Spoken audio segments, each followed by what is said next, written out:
राजनीति के विद्यार्थियों को ये जानना चाहिए कि एसआईटी की जांच और जितनी जांचें हैं, जुडिशियल जांचें हैं, वो मृत्यु की संख्या पर नहीं, संख्या तो उसी दिन सरकार ने बताई थी और सरकार ही संख्या बताएगी। अपोजिशन थोड़ी संख्या जारी कर सकता है, और कर सकता हो तो कर दे। मैंने तो कल भी कहा था अपोजिशन को जिम्मेदारी लेनी चाहिए, एक सूची जारी कर देनी चाहिए। पार्लियामेंट में या विधानसभा में लीडर ऑफ द हाउस जो बोलेगा वही प्रामाणिक होगा। आपको अच्छा लगे तो और खराब लगे तो।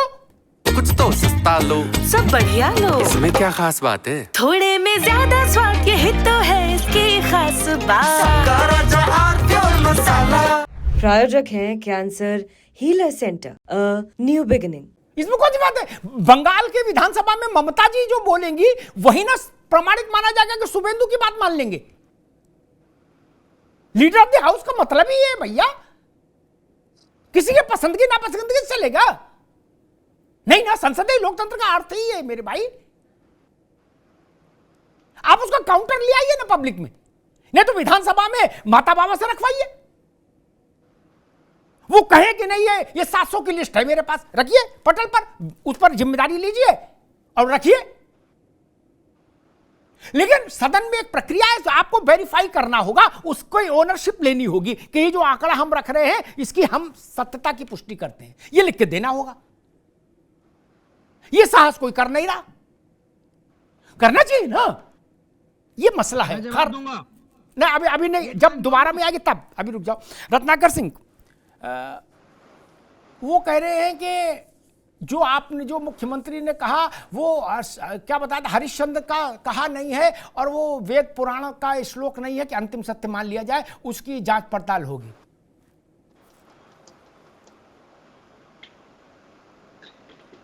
अमिताभ जी देखिए, अभी हमारे भाई मनोज जी ने दो चीजें कही। अभी ये कह रहे थे कि सनातन ब्राह्मणों का, ठाकुरों का और बनियों का नहीं है। आप गए थे शायद, कुंभ नहाने गए थे, त्रिवेणी संगम पे गए थे? अगर गए होंगे, मुझे जहां तक उम्मीद है कि आप नहीं गए होंगे, लेकिन अगर गए होंगे तो वहां पे जरूर आप समझ गए होंगे कि सनातन धर्म किसको कहा जाता है। जहां पे ना कोई बनिया है, ना कोई ठाकुर है, ना कोई शूद्र है, ना कोई दूसरे धर्म का है, सब लोग वहां पे एक ही तट पे इकट्ठा होकर के और स्नान कर रहे हैं और प्रभु श्री राम गंगा मैया की जय बोल रहे हैं। वो होता है सनातन। सबको एक साथ एकजुट लेकर के और सत्कर्म करने का शिक्षा दे जाता है सनातन। वो आपको नहीं समझेगा, आपको सिर्फ किसमें समझेगा, पीडीए में सनातन है कि नहीं है, वो सिर्फ आपको समझेगा, क्योंकि करनी है आपको क्या, राजनीति करनी है, बाकी और कुछ नहीं करना है। दूसरी चीज अभी कह रहे थे कि लाठी पड़ेगी, लाठी पड़ेगी। लाठी पड़ चुकी है, किसको पड़ी? अभी समाजवादी पार्टी को पड़ी। कहां पड़ी? मिल्कीपुर में पड़ी। जो कहते थे दंभ से कि मैं अयोध्या का राजा हूं, भगवान श्री राम ने इतनी जबरदस्त लाठी पड़ी, आवाज भी नहीं आई। और वो जो ड्रामा कर रहे थे ऊपर से रोने का ना, वो अंदर से अब रो रहे होंगे, जाके पूछ लीजिएगा तो लाठी किसको पड़ी। दूसरी चीज मैं अमिताभ जी आना चाहूंगा अभी मुख्य मुद्दे पे। मुद्दा यह है कि देखिए, देश की आधी आबादी, लगभग आधी आबादी जिस आस्था की डुबकी लगा रही है त्रिवेणी संगम में, उस त्रिवेणी संगम के पानी को अशुद्ध बोलना। अभी मैं कल ही एक आम आदमी पार्टी के प्रवक्ता की बात सुन रहा था, वो कह रहे थे कि शौच का पानी, मतलब इस तरह की भाषा और मर्यादा और संस्कार जो है उनको मिला हुआ है और इस तरह की भाषा का जो उपयोग करते हैं। कह रहे थे कि शौच का पानी में आप नहलवा रहे हैं और आचमन करवा रहे हैं। और योगी जी ने अभी सदन में पटल पे किस तरह से उसको सारी चीजों को खारिज करके अपने तथ्यों को रखा। झूठ फैलाने का काम ये बराबर ये लोग करते आ रहे हैं। और विरोध इनका देखिए, व्यवस्था का विरोध नहीं है। आज ये व्यवस्था का विरोध करते करते करते करते ये आस्था का विरोध करने लगे। हमारे सनातन धर्म में जो हिंदुओं की आस्था है, उस आस्था का ही विरोध करने लगे। अरे भैया, मानते हैं हमारी कुछ व्यवस्थाएं जो है वहां पे गड़बड़ हुई, जिसकी वजह से कुछ लोगों की जाने गई, सहानुभूति हमारी भी है। आपने कभी प्रश्न उठाया क्या 700 से ज्यादा लोग मरे थे नेहरू जी के समय में? आपने तो कभी उस चीज का जिक्र ही नहीं किया। पिछला जो 2013 वाला कुंभ था, आप ही की सरकार थी, 50 लोग से ज्यादा मरे थे और आपके ही मुख्यमंत्री ने सबको क्लीन चिट दे दिया था। आपने एक बार भी उस चीज का जिक्र किया है? जो कह रहे हैं आप लोग कि मौत का कुंभ है, मौत का कुंभ है, ये मृत्यु कुंभ है, जरा उनसे पूछिए इन चीजों पे भी चर्चा करें।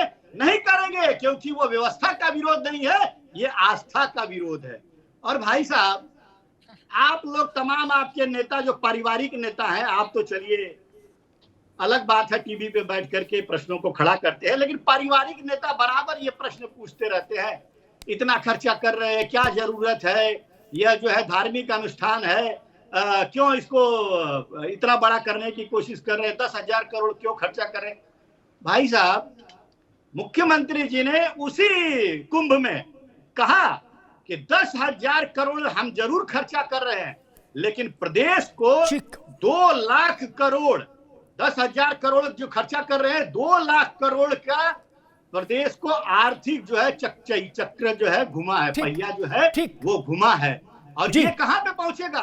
ये किसको हाथ में रोजगार मिलेगा? ये किसको? ठीक है रत्नाकर जी, अभी रुकना होगा। ठीक है भाई रत्नाकर जी, अब दोबारा एक दूसरा प्रश्न ले ले। एक ही प्रश्न पर कितनी देर रहेंगे? दूसरा प्रश्न ले ले, फिर सबके बाद उस पर आएंगे। भारत में माना जाता है कि हिंदू धर्मावलंबियों की संख्या लगभग 110 करोड़ है, नीति शर्मा, और लगभग 56 करोड़ से कुछ 10-5 लाख कम लोग वहां कुंभ में नहा चुके। ब्राह्मण, ठाकुर, बनिया, कायस्थ, 4 बातें मनोज जी ने गिनाई थी, 4 जातियां। इन सबको जोड़ दो तो भी ये 55 करोड़ का 30% नहीं है क्या? सब जोड़ दे पूरी कि देश भर का ब्राह्मण नहा लिया, देश भर का ठाकुर नहा लिया, देश भर का कायस्थ नहा लिया हो, देश भर का बनिया, तो भी इतना 30% नहीं होता। 55 करोड़ हुआ है। इसका मतलब इसमें वंचित भी है, इसमें आदिवासी भी है, इसमें गिरिवासी भी है, इसमें पिछड़ा भी है, इसमें अगड़ा भी है। अन्यथा ये नंबर ही नहीं आ सकता, चाहे उल्टे लटक जाओ क्या, चाहे सपा वाले लटके, चाहे भाजपा वाले लटके, ये नंबर आ ही नहीं सकता। 55 करोड़ आदमी ही नहीं मिलेगा। नीति शर्मा, तब ये आरोप कैसे टिकेगा कि ये किसका कुंभ है? ये 55 करोड़ बताता है कि सबका कुंभ है। इसमें काछी भी है, कोरी भी है, बामन भी है, ठाकुर भी है, बनिया भी है, धानुक भी है, मल्लाह भी है, केवट भी है, निषाद भी है, सब है भैया। और कोई जात किसी पार्टी की बंधुआ है क्या कि उससे पूछ के जाएगी कि पर्ची कटा के कि हम चले जाएं भैया कुंभ के? नहीं, बोलो गुड्डू तुम नहीं जाओगे, ऐसा तो है नहीं। नीति शर्मा, अमिताभ जी, आरोप नहीं है, ये जात में, पात में, धर्म में बांटने वाले लोगों की विचारधारा के पेट के दर्द की पीड़ा है, क्योंकि ये देख नहीं पा रहे हैं कि ये कैसे एक हो रहा है पूरा हिंदू समाज, कैसे एक हो रहा है राष्ट्र, कैसे एक हो रहे हैं दलित, कैसे एक हो रहे हैं पिछड़े, कैसे हो रहे हैं अगड़े, सब के सब। 5% नहीं है ब्राह्मणों की संख्या इस देश में, जिन ब्राह्मणों को ये हर समय कटघरे में डालते हैं। और जहां पे, मैं बार बार बोल रही हूँ, जहां पे एक दलित नहा रहा था, उसके नहाने का पानी आगे आया तो उस पानी के अंदर मोदी जी और सारे धड़ाने व्यक्ति नहा रहे थे। जिस संगम की नौच की हम बात कर रहे हैं, वहां पे कोई पक्षपात नहीं था, कोई भी ऊपर नहीं था, कोई नीचे नहीं था, सब एक ही साथ जाके स्नान कर रहे थे, एक ही साथ जाके आचमन कर रहे थे।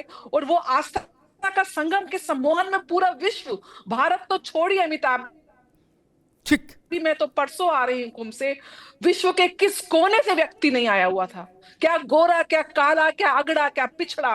ये एकता का, आस्था का जो समागम वहां पे जो एक प्रचलित हुआ है, ये सब विपक्ष के नेता जो इस देश को कभी जाति के नाम पे, कभी धर्म के नाम पे, कभी अगड़े के नाम पे, कभी पिछड़े के नाम पे, कभी दलित के नाम पे राजनीति करने वाले को पे चमाटा है। सारे इमोशंस, ठीक है नीति जी, नावेद, सारे इमोशंस को किनारे करें, सारी पॉलिटिकल लीनिंग्स को किनारे करिए, कौन किस पार्टी का शुभचिंतक छोड़िए, निष्ठुर होकर खड़े हो, सोच लीजिए।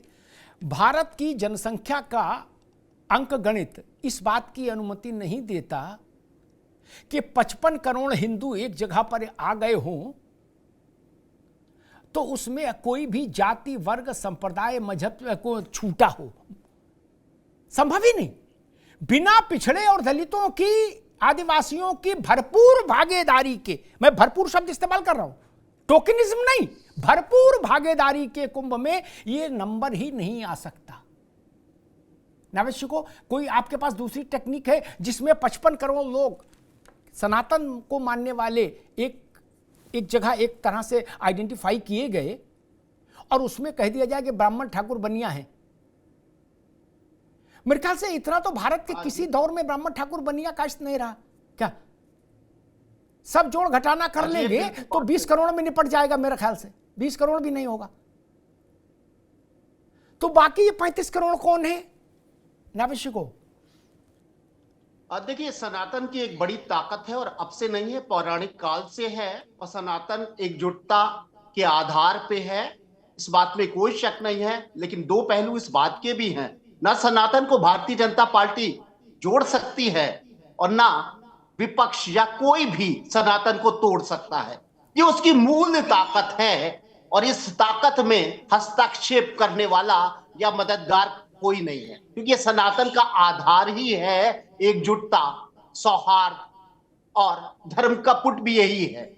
सवाल इस बात का है कि राजनीतिक दल आखिर अपने फायदे और नुकसान को किस तरीके से इस्तेमाल करते हैं। भारतीय जनता पार्टी इस बात में बड़ा खुश है कि सनातन एकता साबित होती है एक अनुष्ठान से, और हम इसमें गदगद हैं।